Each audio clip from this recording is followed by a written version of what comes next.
Please do subscribe, hit the bell icon, get the notification. जय हिंद। आप सभी को सत सत नमन। भूगोल के टॉपिक में हम लोग हिमालय का पोर्शन पढ़ रहे थे। अब हिमालय से संबंधित कुछ क्वेश्चन जो बन सकते हैं उन क्वेश्चन को हम लोग डिस्कस करते हैं। पहला क्वेश्चन अगर देखें, पहला क्वेश्चन ये क्वेश्चन आपसे पूछा जा सकता है, हिमालय संसाधन से परिपूर्ण है, चर्चा करें। क्या हिमालय संसाधन से परिपूर्ण है, चर्चा करें।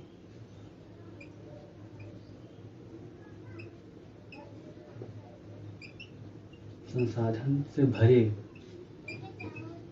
हैं, चर्चा करें। हिमालय और संसाधन के संदर्भ में क्वेश्चन पूछा जा सकता है।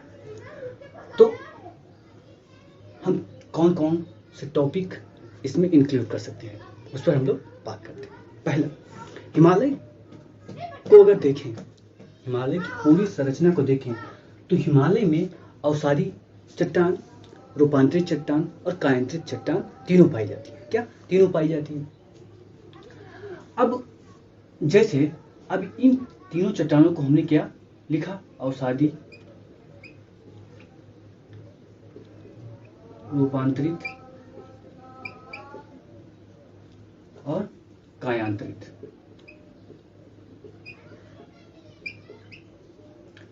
अब इन चट्टानों का वर्णन करने के बाद हम बताएंगे कि हिमालय पर्वत में रूपांतरित चट्टानों में हमें विभिन्न प्रकार के संसाधन जैसे चूना पत्थर, क्या जैसे चूना पत्थर,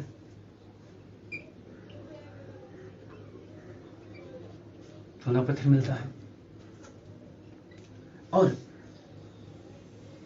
रूपांतरित चट्टान में आप देखेंगे जम्मू कश्मीर क्षेत्र में आपको कुछ लिग्नाइट टाइप का हाइड्रोकार्बन, या कह सकते हैं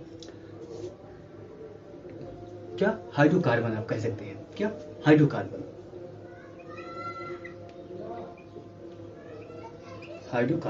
रूपांतरित में आप हाइड्रोकार्बन दिखा सकते हैं। यहाँ भी और यहाँ असम क्षेत्र में भी आप देखेंगे हाइड्रोकार्बन, क्या हाइड्रोकार्बन पाया जाता है। ये हो गया। अब इन चट्टानों के सहारे ही आप क्या दिखाने की कोशिश करेंगे? आप ये दिखा सकते हैं कि इन चट्टानों के कारण ही, क्या चट्टानों के कारण ही मृदा का निर्माण होता है, मृदा का निर्माण होता है। और मृदा अपने आप में एक संसाधन है। तो इन चट्टानों को स्पष्ट करते हुए हम कुछ तत्व कह सकते हैं, कुछ पॉइंट इसमें लिखेंगे। दूसरा पॉइंट क्या हो सकता है? छोटे छोटे पॉइंट हैं, उनको मैं बता रहा हूं। दूसरा पॉइंट क्या हो सकता है? जैसे दूसरा संसाधन इस दृष्टिकोण से है कि ये जो क्षेत्र है, हिमालय जो क्षेत्र है, वो पूरे विश्व में इसे तृतीय पोल भी कहा जाता है, थर्ड पोल। थर्ड पोल इसे क्यों कहा जाता है? थर्ड पोल इसलिए कहा जाता है क्योंकि यहाँ पर फर्स्ट उत्तरी ध्रुव और दक्षिणी ध्रुव के बाद तीसरा ऐसा क्षेत्र है जहां पर सबसे ज्यादा बर्फ पाया जाता है। क्या सबसे ज्यादा बर्फ पाया जाता है? तो बर्फ के संदर्भ में हम क्या यहाँ लिखेंगे? जल स्रोत, जल स्रोतों का भंडार, क्या जल स्रोतों का भंडार। अब इसमें हम जल स्रोतों के भंडार में हम क्या लिखेंगे?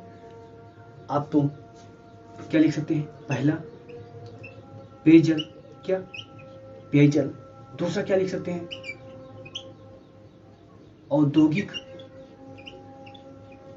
प्रयोग हेतु जल, क्या औद्योगिक प्रयोग हेतु जल। और क्या आ सकता है?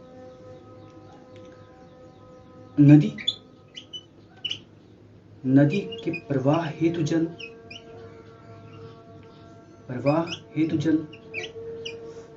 क्या नदी के प्रवाह हेतु जल। तो इसमें आप क्या विभिन्न जल को दिखा सकते हैं, क्या विभिन्न जलों को दिखा सकते हैं। ठीक है, चलो जल स्रोत के बारे में हो गया। अगला पॉइंट क्या? ये पूरा जो हिमालय का क्षेत्र है, हिमालय का क्षेत्र आप कह सकते हैं एक पर्यटक क्षेत्र है। क्या पर्यटक क्षेत्र है? क्या पर्यटक क्षेत्र है?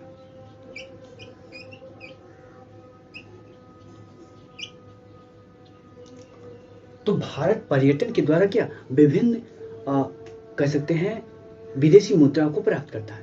भारत में वर्तमान समय में लगभग 1 करोड़ पर्यटक आते हैं और 1 करोड़ पर्यटक में इसमें इस हिमालय का बहुत ज़्यादा योगदान है, क्योंकि यहाँ अधिकांश पर्यटक जाते हैं। तो आप डाटा निकाल के क्या करेंगे? डाटा के द्वारा इसको सिद्ध करने की कोशिश करेंगे कि 10, 20%, 30% पर्यटक हिमालय के आकर्षण के कारण भारत में आते हैं। क्या हिमालय के आकर्षण के कारण भारत में आते हैं। ठीक है, और क्या पॉइंट लिख सकते हैं? और पर्यटक हो गया, संसाधन के संदर्भ में, क्या संसाधन के संदर्भ में। चलो हम लोग को देख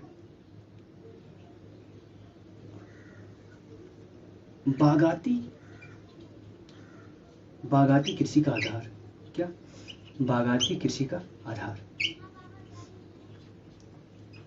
अब आप बताएंगे कि बागाती कृषि में स्पेशली चाय, कॉफी, सेब, ये सब ऐसे फसल हैं, ये वहाँ उगाए जाते हैं जहाँ पर ढाल हो और वहाँ पानी का जमाव ना हो।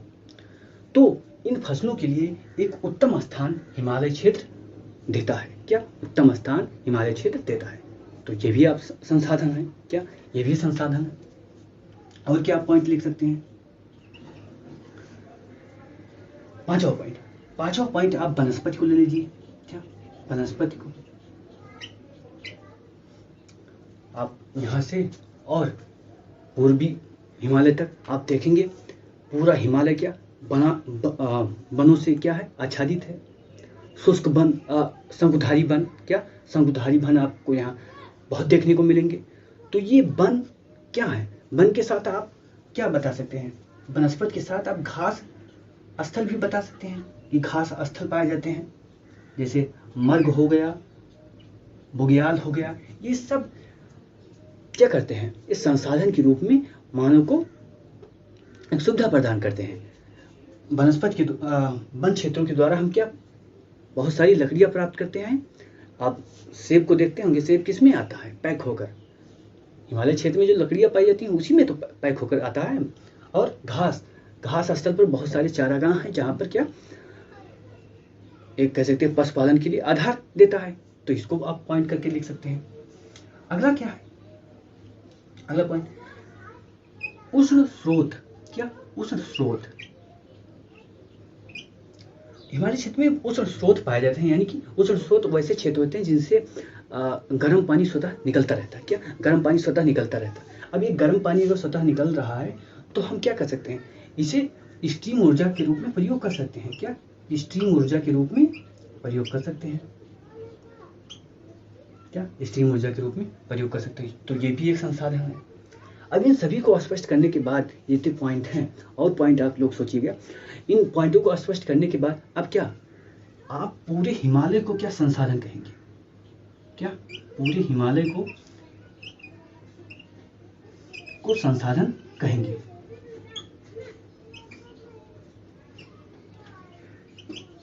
अब जब पूरे हिमालय को आप लास्ट पॉइंट में जब पूरे हिमालय को संसाधन कहेंगे तो यहाँ आप क्या दिखाएंगे? यहाँ आप दिखाएंगे किस तरह भारतीय जलवायु या मानसून, जलवायु और मानसून को किस तरह नियंत्रित करता है, और भारत को क्या एक, अगर ये हिमालय पर्वत ना हो तो मानसून का क्या प्रभाव बहुत कम हो जाएगा ना, भारत में वर्षा कम हो जाएगी। तो ये मानसून और जलवायु के संदर्भ में आप ये बताएंगे। और मानसून क्या देता है? वर्षा देता है, और वर्षा के कारण बहुत सारी कृषि हमारे यहाँ होता है। क्या बहुत सारी कृषि होती है। तो ये कृषि का आधार भी ये बन जाता है। और इसमें और क्या पॉइंट बना सकते हैं कि एक सीमा के रूप में ये प्रमुख बाधा के रूप में अन्य देशों के लिए काम करता है। तो वो भी एक अच्छा संसाधन है। क्या अच्छा संसाधन के रूप में देखा जा सकता है। अगर इसी सीमा को अगर सीधा मैदानी कर दिया जाए, कल्पना करें मैदानी इस सीमा को कर दिया जाए, अब मैदानी आप कर देंगे तो यहाँ से यहाँ तक क्या सीधे आपका टकराहट होगा चीन से, सीधे टकराहट होगा चीन से। तो इस समय तो चीन से हमारी संबंध तो अच्छे नहीं हैं, लेकिन अगर हटाकर मैदान यहाँ पर कर दिया जाए तो चीन से भारत का संबंध और खराब हो जाएगा या और सही हो सकता है, क्योंकि दोनों की सेनाएं आमने सामने स्पष्ट रूप से हर जगह यहाँ से तक पूरा रहेंगी। अब जब सेनाएं आपस में आमने सामने रहेंगी तो क्या होगा? सेना आमने सामने रहने से क्या कह सकते हैं कि झड़प की संभावना हो सकती है, युद्ध की संभावना हो सकती है।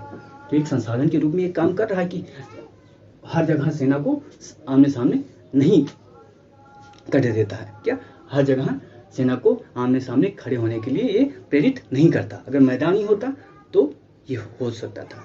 क्या ये हो सकता था? तो आप ऐसे पॉइंट बनाकर हिमालय को एक संसाधन के रूप में क्या करेंगे? स्पष्ट करने की कोशिश करेंगे। क्या स्पष्ट करने की कोशिश करेंगे। ठीक, Please do subscribe, hit the bell icon, get the notification.